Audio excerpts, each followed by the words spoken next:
Počkej, babička vyslyší.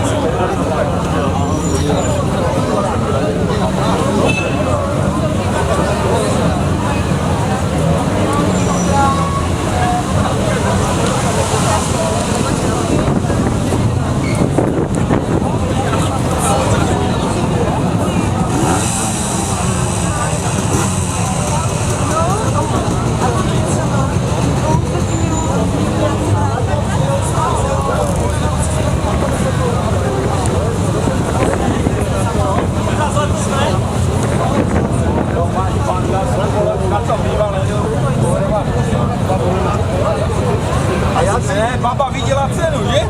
Že to bylo v tom? Ne, co stojí? To ještě ne, to vůbec jako ještě se nevím. Já si oprašil, protože jsem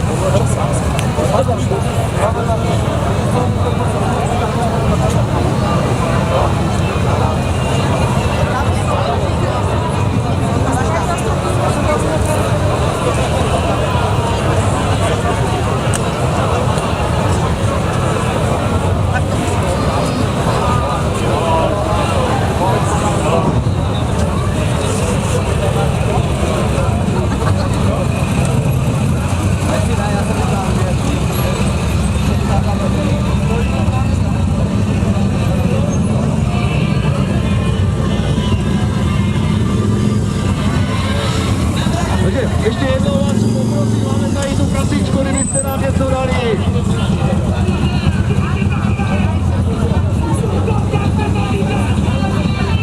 Aspoň nějaké drobné, děkujeme.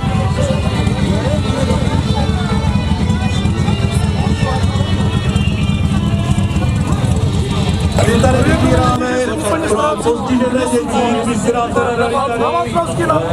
Já předám slovo tady paní Sagnerové. Předávám od tam, kterého něco vyzdržá. Děkuji.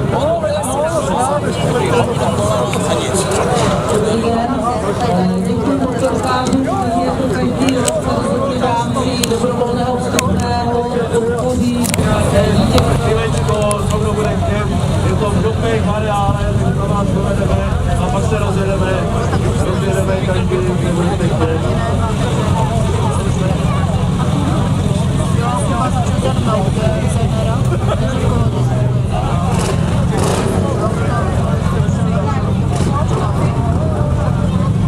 Takže počkáme, až tam dojedou motorky vždycky.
Předávám slovo panu děkanovi, děkuji.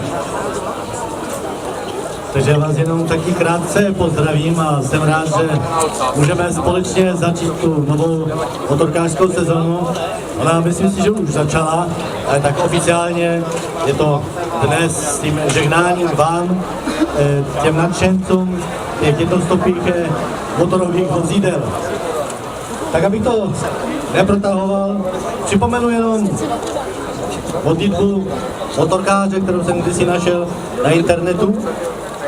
Modlitbu, kterou možná mnozí z vás znáte a kterou se třeba někteří modlí, než vyrazí na cesty. O Pane, dej mi pevnou ruku, správný pohled, bdělou pozornost, abych nenechal za sebou plačícího člověka. Dej si dárce života, proto tě prosím, dej, abych nebyl příčinou smrti těch, které si povolal k životu. Chraň, Pane, všechny spolucestující od jakéhokoliv neštěstí a nehod.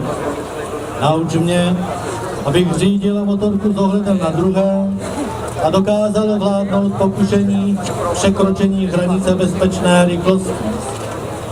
Dej, aby krása tohoto světa, který jsi stvořil, a radost tvé milosti mě doprovázely na všech tvých cestách. Amen. Tak abych vám přál, abyste při tom cestování vnímali skutečně krásu tohoto světa, ve kterém nám přišlo žít. A teď už k samotnému žehnání. Děkujeme ti, Bože, a chválíme tě za to, že nás provázíš svou pomocí. Ochraňuj všechny, kdo budou používat tyto dopravní prostředky. Řidičům dej postřeh, rozváhu a ohleduplnost. A ti, kdo cestují, ať bezpečně dosáhnou svého cíle.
Ale to bych měl 52, to bych měl také já, ale jsem 3.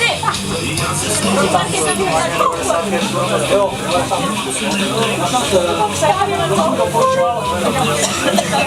Přeci mohu natankovat. Tady ty si říkáš, že tam obyčejný, nebo zase v Povíně, tak taky jako.